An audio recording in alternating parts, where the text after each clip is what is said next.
What's going on, everybody, and welcome back to another video on the channel. As in today's video, I will be giving you guys my list of the top 10 most powerful Order of the Phoenix members.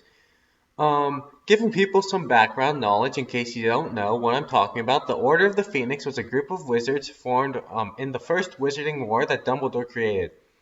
In the first Wizarding War, they worked with the Ministry of Magic to fight against Voldemort. Many Order members died in the first Wizarding War, and they were truly the main threat against Voldemort in the First Wizarding War.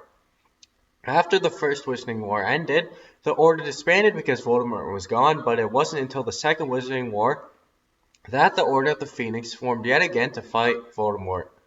The Order of the Phoenix contained some of the most powerful wizards of the era, and it certainly showed. That is why we're going to be ranking the top 10 Order members from both Wizarding Wars. I should point out that this list ranks the Order members when they were at their peak of their magical ability. So with Dumbledore, he would be ranked when he was still in his prime and not when he was an old man. Now at number 10, we have Minerva McGonagall. Now you might be thinking that McGonagall is way too low, but I think that everyone above her is more qualified than her. But in Minerva's resume, she was one of the three who were dueling Voldemort in the Battle of Hogwarts at the end.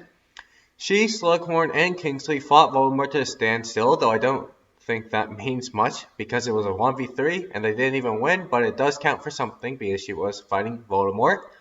She also beat Severus Snape in the Battle of Hogwarts, but I do think that I think, along with many others, that Snape was holding back because he was secretly a good guy and just fled so he wouldn't have to hurt anyone on his own side.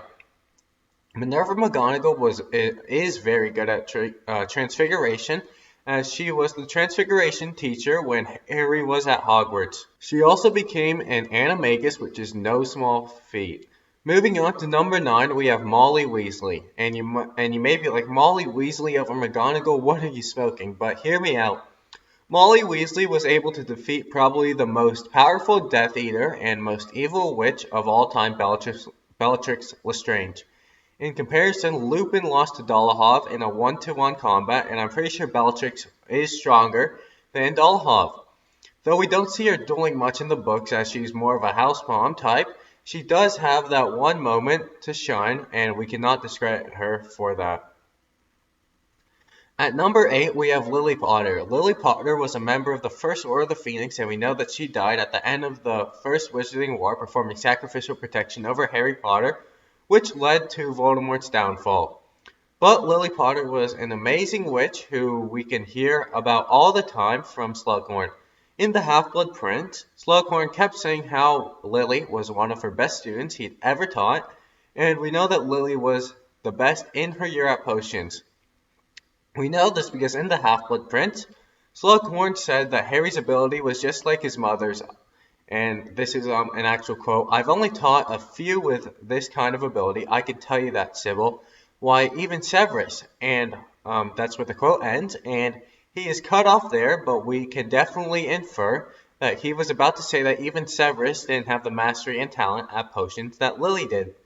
We also know that she and her husband, James Potter, defied Voldemort 3 times, which means that they came face to face with Voldemort 3 times before they were killed by him. Before they were killed by him, and they got away all 3 times. That is a feat in itself. And at number 7, we have James Potter. Now we know that James Potter was at the top of his class in every single subject except for potions. That was Lily, who was the top of the class. And again, we know that James Potter and Lily Potter defied Voldemort 3 times. We also know that James Potter became an animagus at the age of 15 with no ministry help. That is even more impressive than McGonagall becoming an animagus. And we know that James Potter is super brave as he charged at Voldemort to save his family without his wand. That is almost certain death, and yet he did it anyways to buy Lily and Harry more time to get away. We know that James and Sirius are basically on the same level of power, and that James was the ringleader of the Marauders, so maybe that suggests that James was even more powerful than Sirius. And Sirius did some amazing stuff in the Harry Potter series, but I don't think that James Potter was more powerful than Sirius. Sirius might have outshone James just a little, and I feel comfortable putting Sirius at number 6 on our list and one spot ahead of James because we actually know Sirius, while with James, there's just a lot of uncertainty. Looking at Sirius's resume, we see that he was quite accomplished. He was the first wizard ever to break out of Azkaban. He also became an animagus at the age of 15 illegally. In the battle at the Department of Ministry, Sirius was instrumental in the battle as he saved Harry and dueled Bellatrix to a standstill before he let his guard down, taunting her, which led to his death. In 5th place, we have Kingsley Shackleball. In the Battle of the Seven Potters, he was able to escape from 5 Death Eaters while protecting Hermione, and he was also able to injure 2 of the Death Eaters. Kingsley was also recognized as the second strongest protector in the Battle of the Seven Potters, just behind Mad-Eye Moody by Voldemort himself. Kingsley was also a very trusted Auror at the Ministry, as he was tasked with protecting the Muggle Prime Minister all by himself for a while. At number 4, we have Aberforth. We don't really know much about Aberforth's power as a wizard, but we do know that he survived the Battle of Hogwarts and fought in it, and he also participated in a 3-way duel with Albus Dumbledore and Gellert Grindelwald. Those are the 2 most talented wizards of the age, and he was able to come out of that duel unscratched. At number 3, we have Severus Snape. Snape was at one point the second in command to both sides of the Wizarding War. And if that's not enough for you, he was also so skilled at legilimency and occlumency that he could keep his mind away from Lord Voldemort, renowned as an amazing legilimens. Good lord. He was also good enough for Dumbledore to allow him to teach Harry occlumency. That shows us that Dumbledore believes that Snape was even better at legilimency and occlumency than Dumbledore himself. Snape is also very good at potions, as he is a potions master, and his old textbook with the instructions that he wrote got Harry to be the best in the class at potions in Harry's 6th year. Snape is also a master duelist, as the Super Carlin Brothers, great YouTube channel by the way, say that Snape is the best duelist in the series. We know that Snape's favorite subject was Defense Against the Dark Arts, which means that he was probably better at that than he was at potions, which is saying a lot. At number 2, we have Mad-Eye Moody.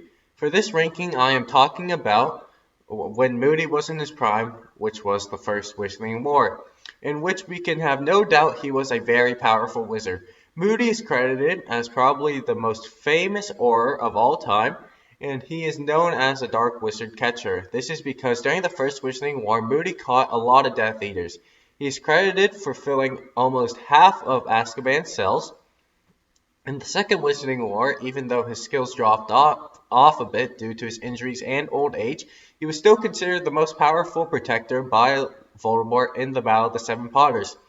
And before I reveal the number 1 spot, even though I think everyone knows who the number 1 spot will be, it is time for some honorable mentions. I have 4 honorable mentions who rank just outside the top 10, those being the Pruitts, Lupin, the Longbottoms, and Wormtail. Now, the Pruitts were twin brothers, Fabian and Gideon Pruitt, who were part of the First Order of the Phoenix during the First Wizarding War, and they were killed by 5 Death Eaters just before the Wizarding War ended. We hear that they fought with valor, and it took 5 Death Eaters to bring them down, but not without a fight. To be honest, for it to take 5 Death Eaters to kill you in a duel, that is pretty impressive.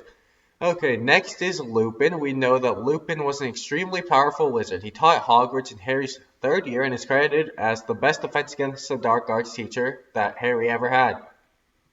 Though I can't put him too high on this list because he lost a one-on-one duel with Dolohov, we also know that James and Sirius outshone Lupin in magical capability, so that is why they ranked on the list while he ranked just outside of it. And next is the Longbottoms. We don't know much about them or how powerful they were, But we do know that they lost to 4 Death Eaters while those Death Eaters were trying to get information from them about the whereabouts of Lord Voldemort. Because they lost to 4 Death Eaters on a 2v4, they couldn't be like higher than the Pruitts, even though the Pruitts, like I have the Pruitts at 11 if you guys can't tell, and then Lupin at 10, and the Longbones at 13, and the Wormtail at 14, so they couldn't rank higher than the Pruitts because the Pruitts lost to 2v5. But they were very good Aurors and were highly expected in the wizarding community, so I feel like they deserve a spot on this list as an honorable mention. They also defied Voldemort 3 times, just like the Potters, which means that they had an encounter with Voldemort 3 times and got away all 3 times. And next is Wormtail. Wormtail is definitely the least powerful of the honorable mentions and the wizards on the list. But he does have an impressive resume. He became an animagus at the age of 15, even though he had a lot of help from Sirius and James. He got away from Sirius Black, who ranked 6 on this list, and killed 12 muggles along the way, faking his own death and framing Sirius. He found and revived Voldemort as well. Very good resume. And at number 1, we have Dumbledore. I mean, this was kind of obvious, wasn't it? Dumbledore is considered by many the greatest wizard of the age and even of all time. Dumbledore was famous for his defeat of the Dark Wizard Grindelwald, who was considered to be the second most powerful Dark Wizard just behind Voldemort himself. We know that Grindelwald lost even though he had the Elder Wand, which is supposed to be the unbeatable wand, which means that Dumbledore must have been just that good that even the Elder Wand couldn't overpower him. In the Department of Ministries, Dumbledore fought Voldemort and beat Voldemort, which forced him to disapparate out and possess Harry Potter. Dumbledore forced Voldemort to use his last straw while fighting Dumbledore, and that proves that Dumbledore did indeed win. Since Dumbledore was proven to be a greater wizard than the 2 darkest wizards of all time, I have to give him the number 1 spot. And that's going to do it for today's video. I hope you guys did enjoy. If you did, be sure to like and subscribe, and I will see you guys in the next video. Too easy!